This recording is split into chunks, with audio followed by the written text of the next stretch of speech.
Good evening, everybody, everyone, and thank you very much for joining me tonight for our new adventure in the mysteries through the mysteries of the universe. Let us explore the unknown together tonight. Today I'm going to read some text from the book of The Druze is Out in Zen in Action for Osho, and really definitely on the occasion of Druze Resurrection. I want to read some texts from this book, and I start with resurrection. According to Osho, of course, resurrection is possible only after crucifixion. There is no other way. Death is the way of life coming back. So, my friends, so my people, don't be afraid of death. In fact, life and death are not opposites. They are not contradictions to each other. They are like two wings. They help each other. They are complementary. I teach you to live totally, and I also teach you to die. Totality has to be the taste of a really religious person. When I say really religious person, I don't mean anything supernatural, anything higher, holier. I simply mean the innocent life, the ordinary life. I exalt the ordinary. I praise the ordinary. I worship the ordinary.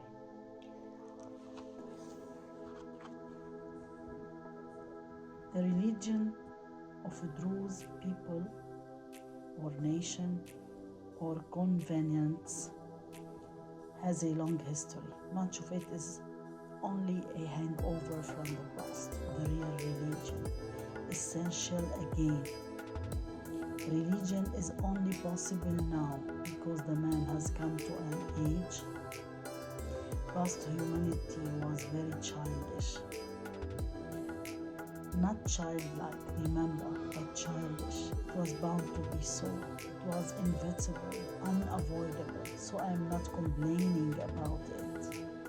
I'm simply starting the fact that whenever you think of religion, never think in terms of the past. Otherwise, you will have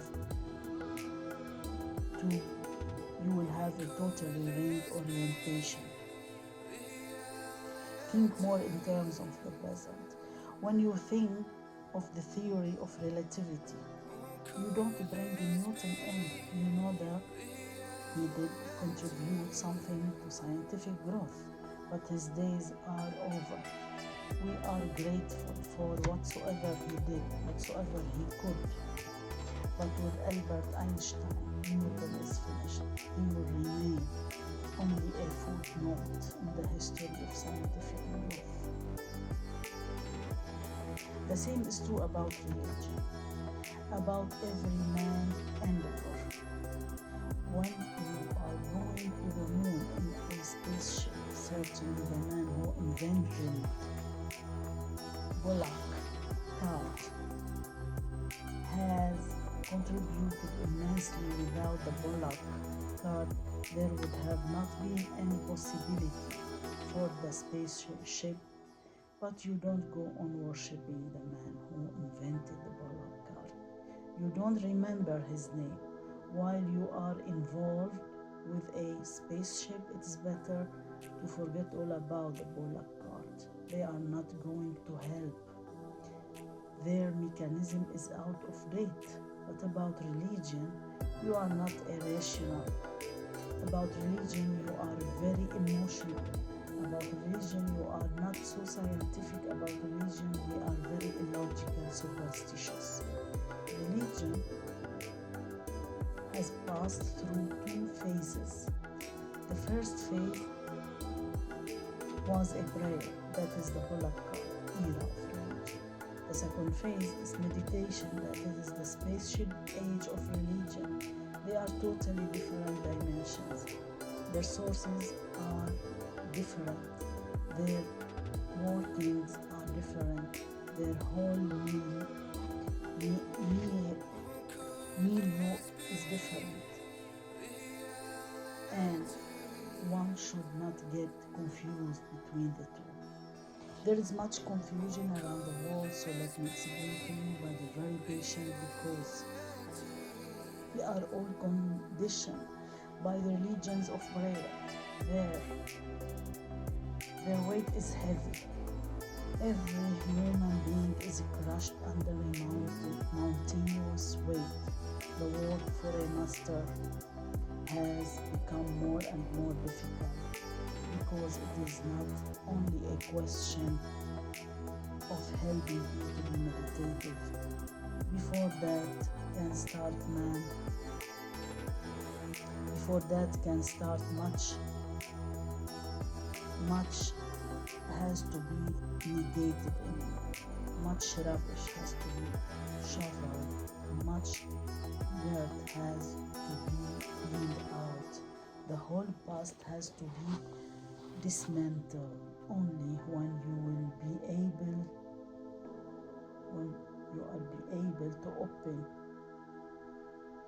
your wings to the essential, mature, adult dimension of religion.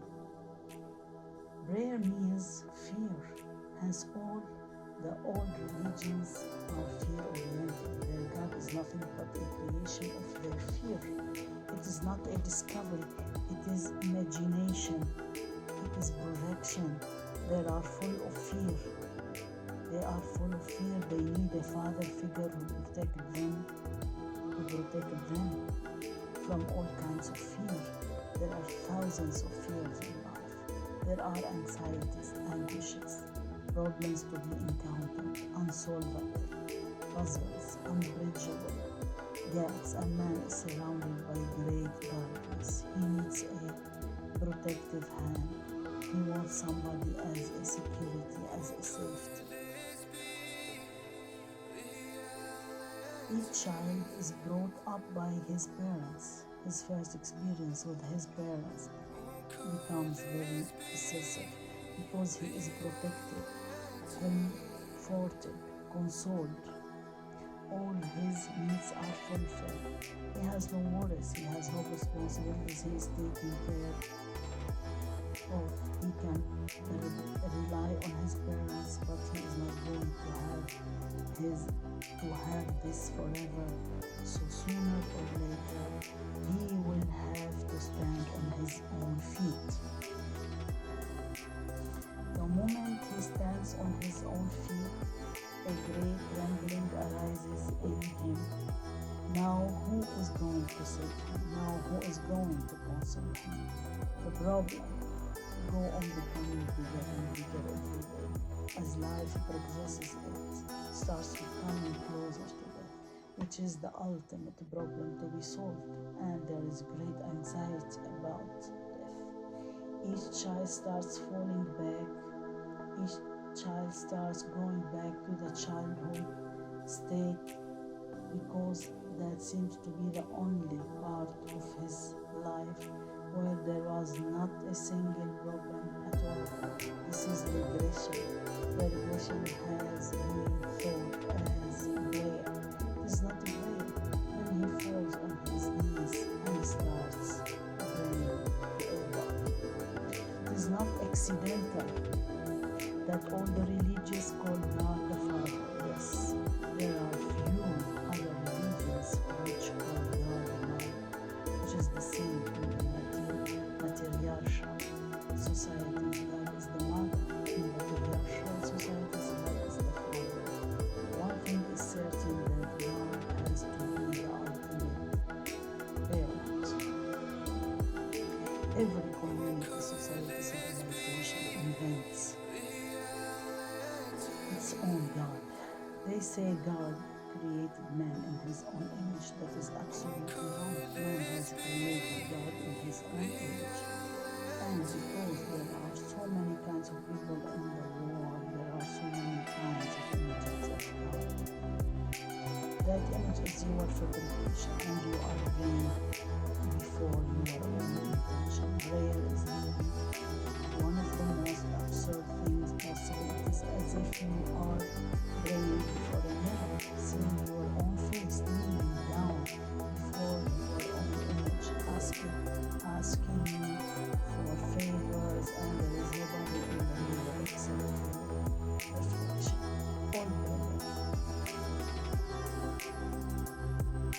All prayer as such is juvenile. It is regressive. This will hurt you, but I cannot help it. I have to say the truth as it is, fact. As it is. You ask me, I heard you say not to ask for anything in our prayers. In fact, the moment you stop asking, you will stop praying. That is a simple methodology. I have to go sometimes a little roundabout, not to hurt you too much. I don't see that there is any God who created the world. I certainly experience a quality of godliness in existence. But it is a quality, not a person. It is more like love, more like silence, more like joy, less like a person you are never going to meet God and to say him hello. To say to him hello. How are you going to? I have been looking for you for thousands of years. Where have you been hiding? God is not a person, but only a presence.